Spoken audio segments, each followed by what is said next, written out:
The city's breath, a damp gray exhalation, clung to my window, blurring the edges of a world I rarely touched. Inside my cubicle, under the indifferent glow of fluorescent lights, the air was a stale, recycled comfort. I was user ID, a diligent cog in the municipal auditing machine, and my days unfolded in the quiet rustle of paper and the soft click of keys. My realm was data, an endless river of numbers flowing across my screens, waiting to be charted, checked, reconciled. Each morning the same ritual: the lukewarm coffee, the silent nod to the few early risers, the login prompt that felt less like a gateway and more like a return to a familiar, albeit monotonous, shore. Today, the tide of information brought with it the MetroLink Grand Expansion, a colossal undertaking touted by the city's governing body as the dawn of a new era. Billions of public funds, funneled through a labyrinth of contractors and subcontractors, all neatly itemized, all seemingly accounted for. My task was to scrutinize, to ensure the fiscal arteries of the project remained unclogged by error or intent. My supervisor, a woman whose expressions were as flat as the spreadsheets he oversaw, had stressed the high visibility of this particular audit. "No stones unturned, user ID," he'd said, his voice a low drone, not even the pebble-sized ones. I immersed myself in the project's financials, navigating through layers of procurement orders, material invoices, labor allocations. Hours bled into one another, marked only by the growing ache in my shoulders and the subtle shift of sunlight beyond the window, hinting at a world still vibrant outside my digital cave. The numbers, at first, hummed with a predictable rhythm, each ledger entry aligning with its corresponding receipt, each expenditure justified by its line item. It was the familiar choreography of public finance, complex yet ultimately transparent, designed to be so. Then a flicker, a minute deviation, a series of small, almost imperceptible overages on material costs, not on every contract, not even on most, but a select few, all linked to the same primary vendor, Apex Solutions. It was negligible, barely a fraction of a percent, the kind of rounding error my training had taught me to overlook in the grand scheme of things. I flagged it mentally, a tiny burr in the smooth fabric of the data, then moved on. My finger traced the cursor across the screen, checking the next batch, seeking a larger, more tangible anomaly. But the burr remained. As I delved deeper, examining contracts for the foundational phase of the MetroLink, the very first concrete pours, the initial steel beams, the pattern re-emerged. Not isolated, not accidental. Always Apex Solutions. Always a fractional excess on the cost of raw materials, concrete aggregates, rebar, structural steel. Individually, each instance was insignificant, a whisper in the roar of billions. Collectively, they began to form a quiet hum, a persistent, almost musical note that was slightly off-key.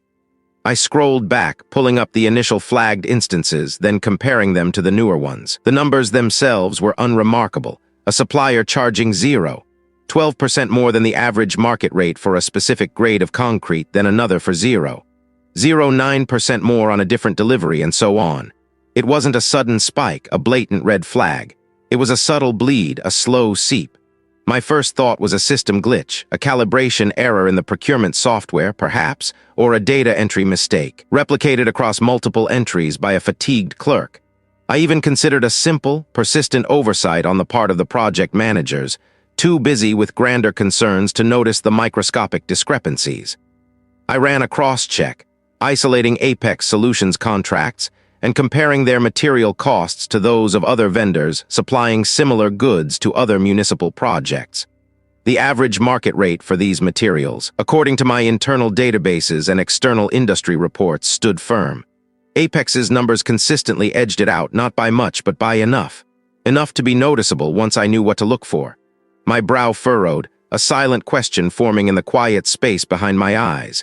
It was like finding a single drop of ink in a clear glass of water, too small to taint the whole but undeniably present. The afternoon light began to fade, casting long shadows across my cubicle wall. The air conditioner hummed its monotonous lullaby. Most colleagues had already departed, their chairs swiveled neatly, their desks cleared. Only the soft glow of my monitors illuminated my face, reflecting the dizzying lattice of numbers that held my attention captive. I could dismiss it. I should dismiss it. My supervisor would likely agree. It was too small, too nuanced to warrant a deeper dive, especially on a project of this magnitude. Yet the quiet persistence of the anomaly pricked at me, a tiny splinter under the skin of my professional equanimity. It defied the elegant logic of the spreadsheet, the clean lines of expected cost. Leaving the sterile confines of the office, the anomaly still whispered at the edges of my thoughts. The city, usually a symphony of traffic and distant sirens, felt muted tonight, a canvas of deepening twilight. My usual route home took me past the yacht marina after dark, a place I sometimes sought for its quiet detachment from the urban grind. The masts of the moored vessels stood like skeletal fingers against the bruised purple of the sky, their rigging a delicate tracery of lines. The water, black and gleaming under the scattered lights of the docks, held the reflections of the city in a shimmering, broken mosaic. A cool breeze carried the salty tang of the bay, a stark contrast to the recycled air of my office. Here the world felt vast and indifferent, the problems of columns and rows seeming impossibly small. Yet even in this expanse, the tiny discrepancy from Apex Solutions clung to me. It was an itch I couldn't quite scratch, a discordant note that refused to fade. The silent sway of the yachts, the gentle lapping of water against hulls, offered no solace, only a deeper, more unsettling quiet. The ache in my shoulders, a dull throb, was the only physical tether to the hours I'd spent hunched over the glowing screen. Sunlight, once a warm wash against the window, had long since retreated, leaving the city outside to shimmer with artificial stars. Yet the numbers refused to dim. They pulsed, a discordant rhythm in the otherwise silent office, hinting at something beyond mere error. I left the building with a peculiar weight in my chest, a blend of exhaustion and an unsettling hum of discovery. The anomaly, a small ripple in the vast ocean of public works data, had grown teeth. It gnawed at me through the commute, through the quiet ritual of preparing a solitary meal. My apartment, usually a sanctuary, felt like a temporary holding cell. The data called. I didn't need the firm's secure servers for this. The initial flags were enough to guide me, and my personal setup, while less robust, offered a clandestine freedom. I pulled up the segmented data, cross-referencing, layering, seeking patterns where none should exist. The air grew still around me, the only sound the soft whir of my laptop's fan and the frantic tapping of keys. My fingers, accustomed to the dance, moved with an almost frantic precision, each click a step deeper into the labyrinth. What began as an isolated discrepancy in material costs for a single municipal infrastructure project, a curious inflation in copper piping for a water main replacement, had, under my relentless scrutiny, begun to echo. Similar inflated invoices appeared in bridge maintenance logs, then in urban park landscaping budgets, all tied to a handful of shell companies, each tracing back to a complex web of holding groups. The amounts were never overtly egregious in isolation, just enough to slip beneath the radar of cursory review, yet collectively they painted a staggering picture. It wasn't an oversight. It wasn't a clerical error. It was a deliberate, meticulously orchestrated sleight of hand. The pattern was too consistent, the shell companies too interconnected, the timing too precise. A cold, hard certainty settled in my gut, displacing the earlier hum with a distinct chill. This wasn't just a minor anomaly, it was a systemic bleed, a calculated siphon of public funds hidden in plain sight. My breath hitched. The implications were vast, sprawling like the city itself. Sleep offered no solace that night. My mind replayed the data, dissecting the connections, constructing the narrative of deceit. The next morning, fueled by lukewarm coffee and a strange mix of dread and resolve, I compiled my findings. I presented them to the senior auditor, a man whose tenure at the firm stretched back to an era I could barely recall. He sat across from me, his gaze distant, framed by the muted tones of his office. "User ID," he began, his voice a low rumble. "I appreciate your diligence, truly." He gestured vaguely at the printouts I had laid before him, a stack of meticulously annotated spreadsheets and flowcharts. But these public works contracts, they're incredibly complex. Layers upon layers of subcontractors, suppliers, regulatory hurdles. It's easy to misinterpret the figures. But the pattern, I insisted, my voice firmer than I expected. The repeated overbilling from the same cluster of suppliers, all linked through these shell companies. It's not an isolated incident. It's across multiple projects, multiple years. He steepled his fingers, his eyes finally meeting mine, but there was a strange opacity to them, a lack of genuine inquiry. These are large-scale operations, user ID. There are always inefficiencies, unexpected costs, supply chain fluctuations. Our role is to identify discrepancies, yes, but also to understand the broader context. Sometimes what looks like an anomaly is simply the cost of doing business in a particular way. A knot tightened in my stomach. But these aren't just inefficiencies. These are identical markups, almost to the decimal point, across unrelated projects. It suggests coordination, not coincidence. He leaned back, a faint smile playing on his lips, though his eyes remained unreadable. "You're a sharp one, user ID, a very sharp analyst. Our firm has a long-standing relationship with the municipal council. We trust their processes and they trust our discretion. It's a delicate balance." He paused, letting the words hang in the air. "I suggest you document your concerns as you have and then perhaps focus your energies on the next phase of the audit. Let's not make waves where none are needed." The dismissal was polite, almost paternal, yet it carried the weight of a stone dropping into a deep well. "Don't look too closely. Don't dig too deep. Don't upset the balance." The system wasn't just blind, it was complicit, or at the very least, unwilling to see. I walked out of his office, the meticulously prepared documents feeling suddenly heavy, useless. If the very institution meant to safeguard public trust was turning a blind eye, then the truth wouldn't be found within its walls. The air, crisp and tasting of salt and diesel, did little to clear the tumult in my mind. Massed lights like a scattered constellation swayed gently against the ink-black sky, their reflections dancing on the restless water.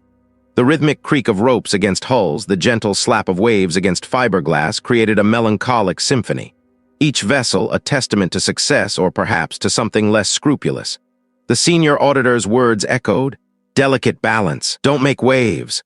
But the waves were already here, churning beneath the surface of the city's accounts. The deliberate pattern of financial misdirection wasn't just an abstract problem anymore. It was a tangible theft, eroding the foundations of trust, enriching unseen hands at the expense of every citizen. And the internal channels, the very mechanisms designed to expose such corruption, had proven to be dead ends. A profound loneliness settled over me, but it was quickly eclipsed by a fierce, quiet determination. If no one else would look, I would. If the system was compromised, I would find another way. And I, user ID, the unassuming data analyst, would find it. The vast, dark water before me seemed to hold secrets just like the city itself, and I was ready to dive in. The polite dismissal, a gilded cage, had only sharpened the edges of my resolve.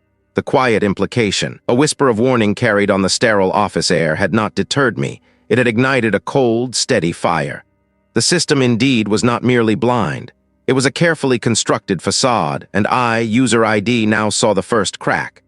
Back in the hushed solitude of my own workspace, the glow of the screen became my sole companion, its pixels a universe of hidden truths. I dove into the digital currents, following the breadcrumbs left by the minor discrepancy that had blossomed into an obsession. The initial anomaly, a slight overage in a public works contract for resurfacing arterial roads, had seemed innocuous. Now I saw it as a frayed thread leading into a labyrinth. My fingers danced across the keyboard, a familiar rhythm of query and filter. I cross-referenced vendor ID, project codes, and payment schedules. The names of the primary contractors were legitimate, established entities. But a deeper dive, a meticulous unraveling of the subcontracts, began to reveal a pattern. A cluster of smaller, lesser-known firms kept appearing, linked by unusually swift payment cycles and opaque ownership structures. Each query pulled me further down, past layers of corporate veils. The first shell company emerged, a phantom entity registered in a distant jurisdiction, its online presence a minimalist placeholder. Then another and another, each a spiderweb strand connecting back to the initial, seemingly benign contract. The addresses were virtual mailboxes, the directors interchangeable, their names recycled across a dozen different entities. It was a digital ghost parade designed to obscure, to scatter the scent. My internal ledger, once clean and orderly, began to fill with a tangled skein of names and numbers, each line a silent accusation. The true breakthrough came when I noticed a recurring pattern in the transfer amounts, not random, but specific rounded figures that hinted at a percentage, a kickback. I traced these phantom payments further, past the initial shell companies, into a maze of offshore accounts. The digital trail grew colder, more fragmented, but the pattern was undeniable. Funds flowed like a river, originating from public coffers, diverted through a series of corporate dams, and eventually pooling in untraceable digital reservoirs. A name, a single, unassuming name associated with one of the offshore account registrations, snagged my attention. It was a common enough surname, but something about its context felt familiar. I broadened my search, sifting through archived news articles, old municipal reports, anything that might connect this thread to a larger tapestry. Hours bled into days, the scent of stale coffee my only comfort. Then, a flicker, an old newspaper clipping, yellowed and digitized from almost a decade prior. The headline, faded but still potent, spoke of a scandal involving municipal land acquisition and inflated valuations. The article detailed a similar scheme, a network of shell companies, offshore accounts, and a sudden, unexplained wealth shift among certain officials. And there, buried deep in the text, was the same unassuming surname listed as a minor player, a consultant in the periphery of that long-forgotten scandal. This wasn't a new anomaly. It was a recurring disease, a carefully refined method. I felt a shift in the air, a subtle vibration that wasn't just my own excitement. My browser history, usually meticulously clean, had a stray search entry for a local eatery I hadn't visited in months. A file on my desktop, one I rarely touched, was marked as last accessed an hour before I had even turned on my machine. Small things, almost imperceptible, but enough to set the alarm bells ringing in the quiet corridors of my mind. The feeling intensified over the next few days. My inbox, usually a predictable stream, received an anonymous email. The subject line was blank. The body contained only a single, perfectly rendered image, a photograph of a delicate porcelain bird, its wings outstretched as if in flight, but with a hairline crack running across its breast. No text, no sender, just the image, stark and unsettling. It was beautiful, fragile, and broken. A silent message. The weight of it all pressed down on me, the invisible threads of the conspiracy tightening around my periphery. I found myself drawn to the edge of the city, to the waterfront, a place of transient wealth and hushed power. The masts of the vessels, tall and stark, pierced the bruised velvet of the sky. Their hulls, sleek and silent, bobbed gently on the Inkai water, reflecting the distant city lights in fractured shimmers. The air was cool, carrying the faint, briny scent of the sea and the metallic tang of money. My footsteps echoed softly on the polished wooden planks of the pier. There was this where the river of public funds ultimately flowed into these private oceans. The thought was a bitter taste in my mouth. The city lights blurred in the distance, a hazy glow on the horizon. Here, amidst the quiet sway of fortunes, the ambiguous threat of the porcelain bird felt more real, more immediate. The cracking of something precious. My own fragile resolve, perhaps, or something far grander, far more dangerous. Tip years too late, but a confirmation nonetheless. The shadows started to lengthen. My digital footprint, once invisible, began to feel exposed. Files on my personal cloud storage, meticulously organized, were subtly rearranged. A document I'd sworn I'd saved in one folder appeared in another. My browser history, usually pristine, contained searches I hadn't made, queries about obscure legal precedents. It was like a phantom hand was brushing against the edges of my digital self, a chilling violation. Then came the email, an innocuous subject line regarding your recent inquiry.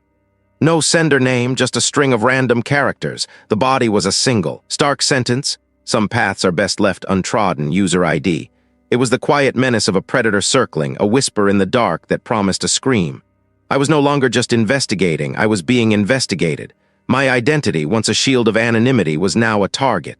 The warning, rather than deterring me, sharpened my resolve. I knew I was close.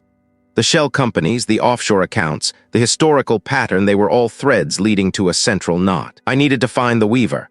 I returned to the gateway bridge data, this time focusing not on the money's destination, but its origin points. Who approved these contingency fees? Who signed off on the invoices from these phantom subcontractors? The digital paper trail led me through layers of bureaucracy until one name emerged with unsettling frequency. Councilman Thorne. Councilman Thorne. A titan of the city council, a charismatic figure whose face adorned billboards and news segments, a champion of urban renewal, the very architect of the Gateway Bridge project. He was untouchable, revered, his public image polished to a blinding sheen. Yet his signature, sometimes a scrawled initial, sometimes a full, elegant flourish, appeared on key documents, authorizing payments, expediting approvals, always just at the critical juncture where the funds began their illicit journey. It wasn't direct theft, not a simple transfer to his personal account. It was a sophisticated orchestrating, a conductor guiding the symphony of corruption. The realization was a punch to the gut, leaving me breathless. This wasn't just petty fraud, it was systemic, reaching into the highest echelons of power. My hands trembled as I compiled the evidence, linking Thorne directly to the flow of funds, not through direct deposits, but through a complex web of familial trusts and holding companies that ultimately benefited from the shell corporations. The pattern was undeniable, a mosaic of greed and power. The very next evening I returned to my apartment, the city lights a blurred smear outside my taxi window. The air inside felt wrong, a subtle shift in the familiar scent of my home. The door wasn't forced, no lock broken, but the silence was too profound. A cold dread seeped into my bones. I stepped inside, my hand still on the doorknob. My meticulously ordered world was in disarray. Drawers were pulled out, their contents scattered. Books lay splayed on the floor, their spines broken. My laptop, usually closed and pristine on my desk, was open, its screen dark. This wasn't a robbery. It was a violation, a declaration of war. On my pillow, a single, pristine white rose lay atop a photograph of my younger sister, laughing, her arm slung around a friend's shoulder at a recent charity gala. The rose, a symbol of purity, now felt like a shroud. My sister, my only remaining family, they hadn't just ransacked my apartment, they had touched the most vulnerable part of my life. A tremor of primal fear shook me. They knew who I was, they knew my weaknesses. The director's subtle warning, the ambiguous email, the digital tampering, they had all been mere overtures. This was the crescendo. My adversaries were not just powerful, they were ruthless, willing to cross any line. My identity, once a quiet truth, was now a dangerous weapon, and they were intent on disarming me. The white rose, a morbid bloom on my pillow, had severed my ties to the mundane. My apartment, once a refuge, was now a haunted shell. I left it behind, along with my old life, my old identity. I went off-grid, a ghost among millions. My phone, a burner bought with cash, was for emergencies only. My clothes were nondescript, my movements fluid, my gaze perpetually scanning. I slept in cheap motels, paid in cash, never staying more than 2 nights. The fear was a constant hum, a low thrumming beneath my skin, but it was overshadowed by a burning need for justice. I knew I needed irrefutable proof, something physical, something beyond the digital breadcrumbs that could be dismissed as misinterpretations. I remembered the old news article about the park renovation scandal, the disappeared whistleblower. Their story haunted me. What if they hadn't just disappeared? What if they had left something behind? Through a tedious, risky process of cross-referencing old public records and archived corporate filings, I found a link between one of the shell companies from the park renovation scheme and a dilapidated warehouse on the city's industrial outskirts. It was a long shot, a desperate gamble. The warehouse was a skeletal ruin, its windows shattered eyes, its corrugated iron skin peeling. Under the cloak of a moonless night, I slipped inside, the air thick with dust and the metallic tang of decay. My flashlight beam cut through the darkness, illuminating forgotten machinery, cobweb-draped crates. It was a graveyard of ambition, a monument to forgotten industries. In a small, forgotten office tucked away in the back, beneath a mountain of yellowed invoices and broken office furniture, I found it. A heavy, leather-bound ledger, its pages brittle with age. It wasn't digital. It was analog, meticulously kept, a relic from a time before spreadsheets. And within its faded script, the truth screamed. It was a parallel accounting system for the shell companies involved in the park renovation, detailing kickbacks, illicit payments, and the true beneficiaries of the contingency fees. And there, scrawled in the margins, were names, dates, and percentages. Not just Councilman Thorne, but others, higher still, a federal contractor, a state senator, even a former governor.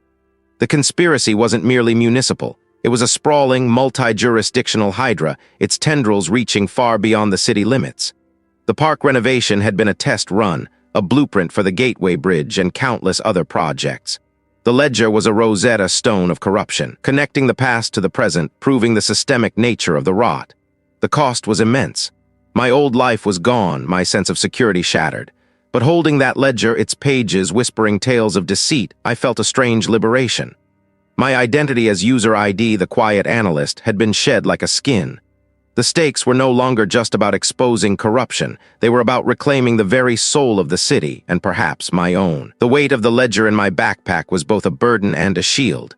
I knew I couldn't confront them directly. Their reach was too long, their resources too vast. A public reveal was the only way, a data drop that would explode across the digital landscape, impossible to ignore or suppress. But I couldn't do it alone. I needed a platform, a voice that could amplify my own. My search led me to an independent journalist, a woman known only as the Chronicler, whose scathing exposés on local government malfeasance had earned her a reputation for fearlessness and a healthy dose of official scorn. I contacted her through an encrypted dark web channel, a cautious, anonymous ping into the digital ether. She agreed to meet, not in a bustling cafe, but in a desolate park after midnight, her face obscured by the shadows of a wide-brimmed hat. Her eyes, however, were sharp, intelligent, betraying no fear. I say I have something, she said, her voice a low rasp like dry leaves skittering across pavement. Something big. Everyone says that. Most have nothing but hot air and paranoia.